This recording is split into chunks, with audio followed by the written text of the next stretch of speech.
Hello everybody, this is Shay Robson from Gamezo. I'm here today with PapaSmithy, the general manager of 100 Thieves League of Legends, after a very convincing win against Dignitas.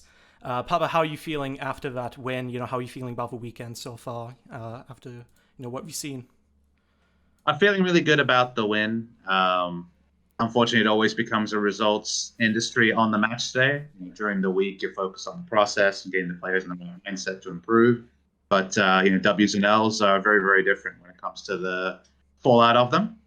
So 2-1 isn't perfect, but the manner in which the weekend went, opening up with a game where I think everybody in the room afterwards was maybe shell shocked is a strong word, but everybody looked at it and listened back to it, and it just didn't represent what we were doing in practice. So that's the sort of thing that can go a lot of different ways. I really needed to see the extra data points of Saturday and Sunday to fully understand Friday. I chose not to be overly concerned, the return to stage and everything that means with the coming into Riot and the new setup and, white noise in the headset is obviously novel or new, depending on kind of the background of the player. So at the end of the day, happy to see we back that up with two games that more represent our practice. And I think we come away, relieved, but also knowing that some of our good work has been finding results and also aggressively targeting things to improve, because certainly we're not content with what we showed, but we are relieved that Friday isn't the full summary of 100 Thieves League of Legends start the summer. Right, yeah, I mean, that was a very unfortunate loss. But, our first game back, we still have another 24 games to go for the rest of the split. It's a very long split. So, these little losses, they aren't that important in the grand scheme of things. We still got a long way to go. But 100 Thieves League of Legends this year has been through quite a lot. We saw a very dominant performance in lock-in. We saw ups and downs in spring, a few roster changes. But let's talk about the coaching staff. You have brought in Repeared. And I just want to know, has anything changed in the atmosphere or the mentality of a team since Repeated has come in during off-season? I know this sounds like a soundbite, but I would say everything has changed. My reflection on spring and specifically our trajectory, when you see a roster change in spite of stage game victories and losses, 8-4 making a roster change, I think it's fair to say that there's a collective dissatisfaction on trajectory and what's happening behind closed doors, even more so than just whether it's a dub or a loss on stage.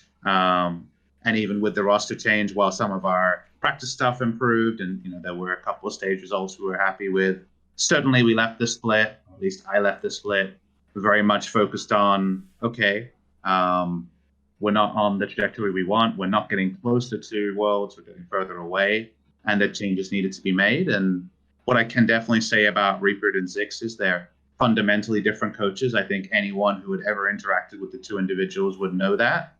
I think that you have to be, if you set up a group and a program around either of them, they can both be fantastic head coaches. But when I reflected on spring, definitely I was looking for someone who kind of approached the group and approached coaching from a slightly different mindset. And Reaper, he walks in, and if you have a conversation with him, I'm sure you'll interview him at some point. He always commands authority and respect in a very specific way, just given his background and his successes. And he also approaches the players and the game in a very, very different way. And I'm still kind of getting my head around it because it is so fundamentally different. I've only had one head coach as a general manager, right, working with Zix the entire year and a half. But I felt like this group needed a change. And if I could find an accomplished coach to step in that could also provide that change, then that was the match I was looking for. And to me, that represented Reaper, someone I've known for many years now, to a T. And so far, so good for my POV.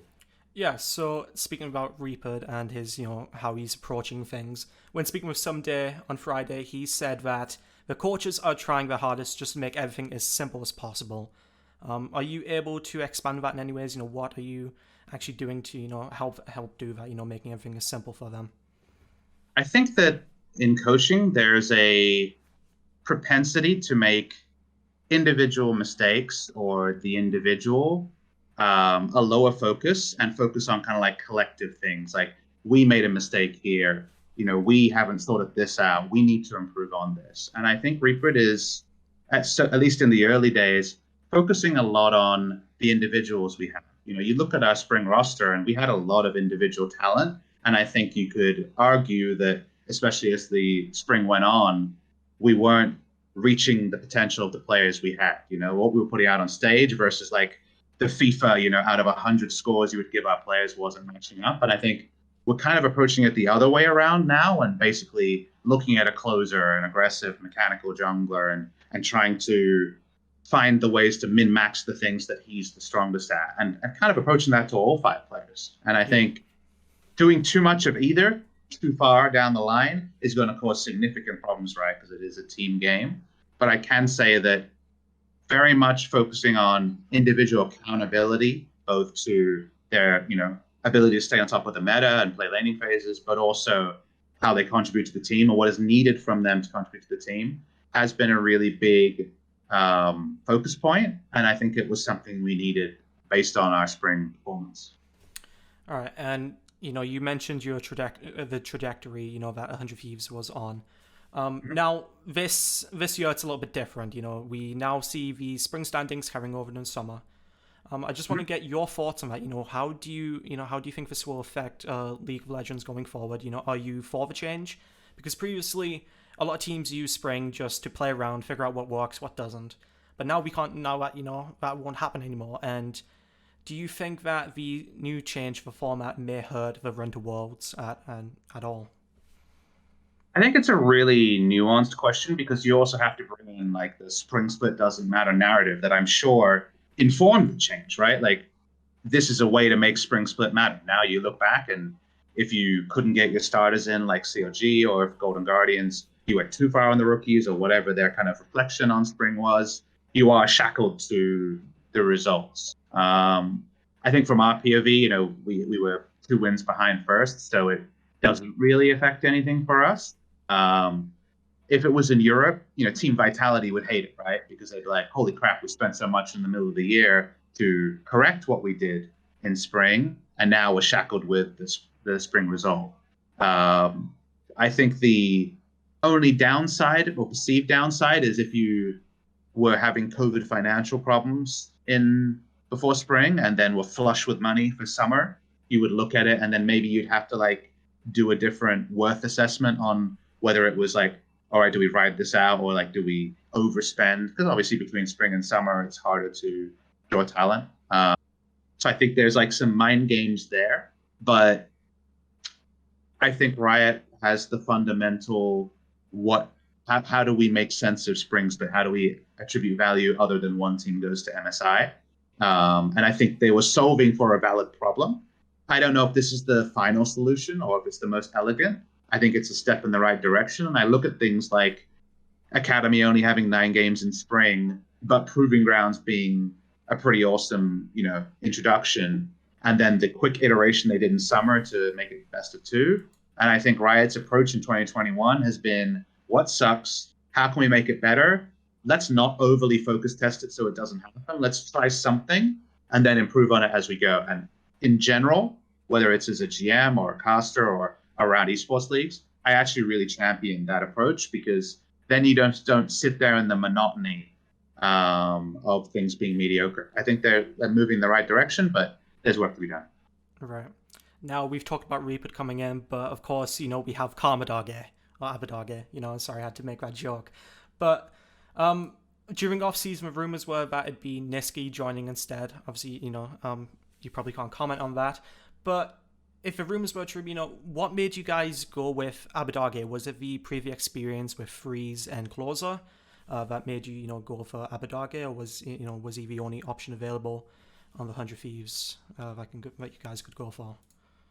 Yeah, definitely. The moment that off-season changed pretty instantly. We were eliminated by TSM, obviously disappointed, trying to work out where we could strengthen, because the appetite of the org is improve, find a way to be better. We're definitely not an org to sit on our hands.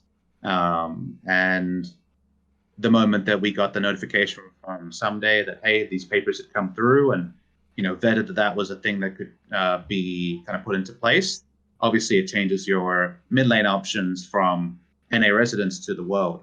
Yeah. And that now in the middle of the year, not as ideal as at the end of the year, but very much it was my job, to go down there and hit everyone's doors. And some teams were a bit more obvious to approach than others. Shaka had spoken publicly about financial issues. Didn't Yeah. mean they were interested in selling their mid laner, but made it easier email chain to start. And at the end of the day, we had a few options, and we were cognizant of this player needs to be a significant upgrade over what we have. The community is the community, but I think both Demonte and Ryoma are top tier NA mid laners. So when we were looking at an import, finding an iterative improvement on them wasn't something I was interested in the middle of the year. It needed to be someone who would significantly change our fortune. And Karmadagge was the one where, whether it was the scouting report or speaking to him or the style he plays, you just looked at this guy and you're like, transport him to NA, appreciate the fact that we're going to be having a bit of an advantage in kind of setting him up here because he does, like you mentioned, have the familiar faces he knows. I did some pretty significant work to understand what he is as a person and kind of the things that he really values, and I wanted to make sure he would be comfortable because it very much was fly as soon as possible, out of nowhere, not even consider. This is not my contract's expiring, I'm looking for a new team. This is very much a, hey, funny thing, but we're having this conversation out of nowhere. And it's also, we need to start the visa process now. We need you in NA as soon as possible, get you through your travel quarantine so you can get in with the team. So there's a lot of stuff going on there, and it's actually been a lot of work from our whole org, whether it's the individuals like Closer Freeze and myself speaking to them directly, or other people behind the scenes working to support him, because it's a lot to ask for someone to move to America for the first time during a pandemic with all the red tape associated with it. And then, hey, when you get here, like straight into long practice days. So, we're trying to set up everything around his life at the same time as he's just being asked to focus on the game, because we're not looking for any excuses. We are not going to put up our hands and say, Karmadagge just got here, Reaper just joined the team, it's summer, give us time. It's much more of, we know why we made these changes. We made them intentionally. We're going to hit the ground running as much as we can. And if those things end up holding us back, we did everything to control for obvious issues. There's no putting up your hands and being like, woe is me. It's very much, we've seen it, we've anticipated it, and we're trying to be on top of it. So very, very happy to have him. I think he is everything that we could look for an LCS mid laner, and we hope we have him for a long time to come. Well, 100 Thieves has now been put into the top 3 for the power rankings. Does that pressure the team at all? And this will have to be the final question as we're running out of time. I don't think the team thinks about things like power rankings or things like that. They are very improvement based. I will say that there were kind of 50-50, maybe even 60-40 at the start of the year that we were in top 3 in power rankings. So I don't think that's something that we put on our minds too much. I think for us, it's just, we want to be the best. And with being the best comes things like top 3, worlds, title matches, big best of fives. So if we model ourselves on what we want to be and keep closing the gap there, if the fans come along and want to get hyped and watch our games behind it, of course we invite them, and we'll release plenty of content and celebrate the team that we become. But power rankings and those things, I think they exist for discussion for people who can't see the day-to-day minutia of individual scrims, player improvement day on day, and things like that. So that's very much out there for the community to digest because it's a public thing. We're very, very focused on our private stuff to be the team that justifies the confidence that people are starting to build in us. Okay, well, that's all the time we have for today. Thank you very much for taking this interview with me. Best of luck to 100 Thieves for the rest of the split. Hopefully we'll see you guys at Worlds. So yeah, best of luck. Appreciate it. Thank you very much to you and all the fans for your support.